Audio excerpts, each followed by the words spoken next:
আসসালামু আলাইকুম। আশা করি সবাই ভালো আছেন, সুস্থ আছেন, প্রাণবন্ত আছেন আপনাদের নিজ নিজ জগতে। আজ আমরা ঘুরতে যাব। আমি অপেক্ষা আছি আমার সফর সঙ্গীদের জন্য। সব ঠিক, গন্তব্য নির্ধারিত। তারপরেও এই অপেক্ষা বিরক্তিকর লাগার কথা ছিল, কিন্তু সুন্দর আবহাওয়া ও প্রকৃতি আমাকে বিরক্ত হতে দেয়নি। ওরা এলেই শুরু হবে আমাদের ছোট্ট অভিযান, হাসি ঠাট্টা, গান, পথ হারানোর আনন্দ আর পথ খুঁজে পাওয়ার উত্তেজনা। তাই আমি যেখানে এই জায়গাটির নাম হচ্ছে ফরিদগঞ্জ উপজেলার কামতা গল্লাক বাজারের মাঝামাঝি। ওরা এলে আমরা রওনা দেব। আজ আমরা যাব জমিদার বাড়ি দেখতে, রূপসা জমিদার বাড়ি। চাঁদপুর ফরিদগঞ্জ উপজেলার রূপসা গ্রামে অবস্থিত প্রায় 250 বছরের পুরনো রূপসা জমিদার বাড়ি বাংলার একটি ঐতিহ্যবাহী স্থাপনা। এই জমিদার বাড়ির সঙ্গে জড়িয়ে আছে ঐতিহাসিক, সামাজিক এবং মুক্তিযুদ্ধের গৌরবময় স্মৃতি।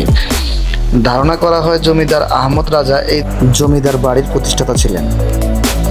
পরে তার ছেলে মোহাম্মদ গাজী ও নাতি আহমেদ গাজী জমিদারের দায়িত্ব পালন করেন। অন্যান্য অনেক জমিদারের বিপরীতে রূপসার জমিদাররা কখনো প্রজাদের উপর জুলুম করেননি, বরং দুর্দিনে পাশে দাঁড়িয়েছেন। এমনকি মুক্তিযুদ্ধের সময় পাকিস্তান সেনাদের সহযোগিতা না করে সাহসিকতার সঙ্গে সহযোগিতা করেছেন মুক্তিযোদ্ধাদের। রূপসা বাজারের পশ্চিম দক্ষিণ কোণে নজর দিলেই চোখে পড়বে জমিদার প্রাসাদ। পাশেই কারুকার্য খচিত একটি মসজিদ। মসজিদের দক্ষিণ পাশে একটি কবরস্থান। এর প্রতিটি ফলকে লেখা রয়েছে চিরনিদ্রায় শায়িত ব্যক্তিদের সুকর্মের সংক্ষিপ্ত বর্ণনা।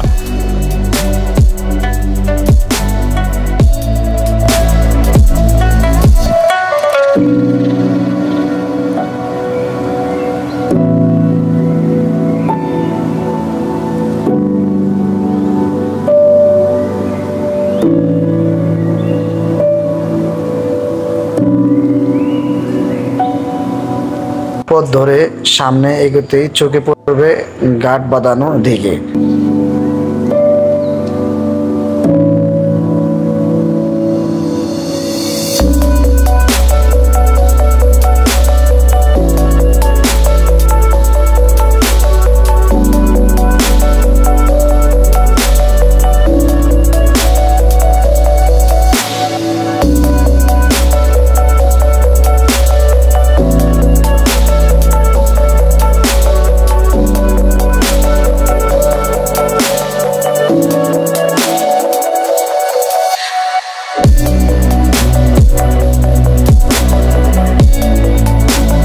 বাড়িটির সামনে তাকালে নজরে পড়বে জমিদার বাড়ির ঐতিহ্য সেই কাছারি ঘর।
ঐতিহাসিক এই ভবনের কমপক্ষে 3টি প্রধান ভবন, একটি মসজিদ, একটি কবরস্থান, একটি বড় পুকুর ও একটি বিশাল খেলার মাঠ নিয়ে গঠিত।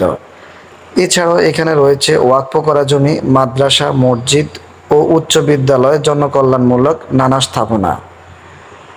সাধারণভাবে জমিদার বলতে সাধারণ মানুষের মনে যে জমিদারের প্রতিচ্ছবি ভেসে ওঠে, সেই রকম জমিদার ছিলেন না আহমেদ গাজী।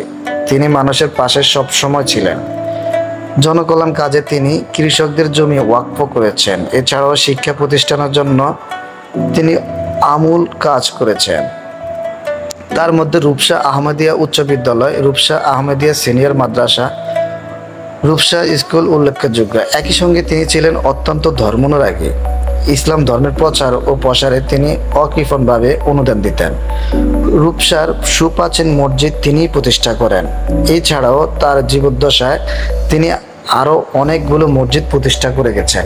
জমিদার বাড়ির ভিতরের অংশ ঘুরে দেখা যায় বাড়ির অভ্যন্তরে আজও বসবাস করছে ওই সময়ে জমিদারের কর্মচারী হিসেবে থাকা পাইক পেয়াদা সৈনিকদের কিছু পরিবার। ঐতিহাসিক স্থান চাঁদপুরের রূপসা জমিদার বাড়িতে সেই জমিদারের খাজনা আদায়ের, অত্যাচারের, নির্যাতনের কোনো ভয়ঙ্কর স্মৃতি ছিন্ন নেই।